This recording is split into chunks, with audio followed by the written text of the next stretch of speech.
How to solve 15 to the power of t equals negative 12, solving for the value of t that satisfies this equation. So we can simply have 15 to the power of t equals negative 12, have it as 12 times negative 1.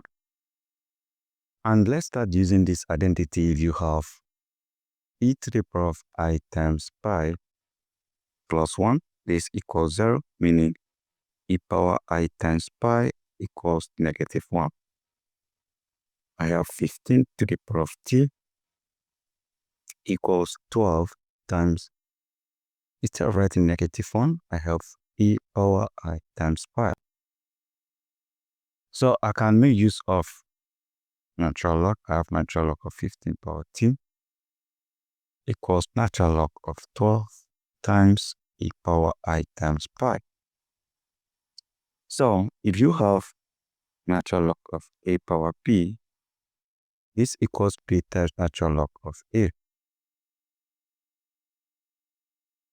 So applying that here, we have t times natural log of 15 equals natural log of 12 times e power I times pi.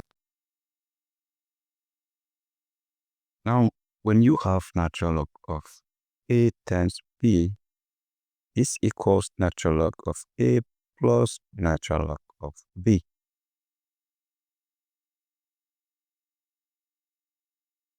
So we have t times natural log of 15 equals natural log of 12 plus natural log of e power I times pi. Then we go back to this same identity. If you have natural log of a power p equals p times natural log of a. We have t times natural log of 15 equals natural log of 12 plus I times pi natural log of e. Now, natural log of e is 1, so this simply means t times natural log of 15 equals natural log of 12 plus I times pi. Solving for t, we need to isolate this t here. We divide this by natural log of 15. We divide this by natural log of 15. This eliminate this. So what we are going to have will be t equals natural log of 12 plus I times pi divided by natural log of 15. So from here, I can have t equals natural log of 12 divided by natural log of 15 plus I times pi divided by natural log of 15. Now there is this logarithm property. If you have log a divided by log b, this equals log a to the base of b. Now that means natural log of a divided by natural log of b equals natural log of a to the base of b. So this simply means that t equals natural log of 12 to the base of 15 plus I times pi divided by natural log of 15. So we leave our answer that way. Now this one way of solving this exponential problem. Now let's solve it using another method. I have 15 to the power of t equals negative 12.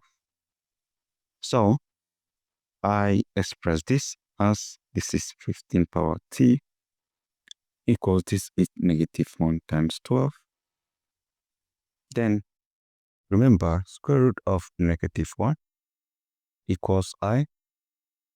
If you take the squares, this eliminate this, that means negative 1 is the same thing as I power 2. So 15 to the power of t equals I power 2 times 12. Now we take the natural log of 15 power t equals natural log of I power 2 times 12. Now if you have natural log of a to the power of b equals b times natural log of a. So t times natural log of 15 equals natural log of I power 2 times 12. If you also have natural log of a times b, this equals natural log of a plus natural log of b. So this is t times natural log of 15 equals natural log of I power 2 plus natural log of 12. Then we go back to the same identity. If you have natural log of a power b, this equals b times natural log of a. T times natural log of 15 equals 2 times natural log of I plus natural log of 12. Now what we are going to do will be to solve for t. So to solve for t, I divide this by natural log of 50. I divide this by natural log of 15. Natural log of 15 eliminates natural log of 15. Then we have t here.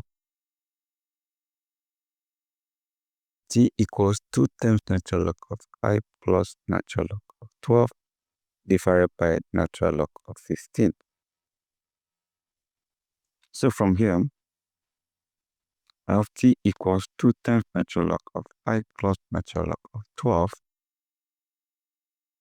Now what do? I divide this by natural log of 15. I divide this by natural log of 15. Now, natural log of a divided by natural log of b equals natural log of a to the base of b, because log a divided by log b equals log a to the base of b. All these are properties of log which are applied to natural log. So from them, you can have t equals 2 times natural log of I divided by natural log of 15 plus natural log of 12 to the base of 15. This is our answer. Now, if you compare this solution here to this other solution here, the only difference is that this is I times pi, while this is 2 times natural log of I. So from here, I can have 2 times natural log of I is the same thing as I times pi, and that actually makes the solution to also be correct. So irrespective of this method you use, we are definitely going to have the same solution because they are all the same. So guys, this is how you solve this step by step. Any method is okay. Thank you and goodbye.